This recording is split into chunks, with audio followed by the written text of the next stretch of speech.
bu qələbəni biz bizim qəhrəman hərbçilərimizə borcluyuz, şəhidlərimizə borcluyuz.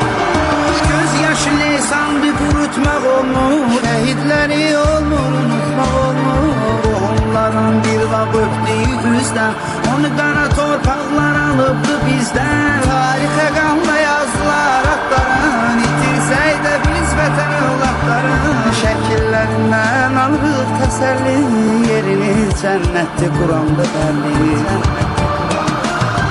Canana can qayıtmasan üzülmə, bir əskər ölümündən qabaq. Gözlə kəfən seçdi vətən bayrağını, ölmə gedir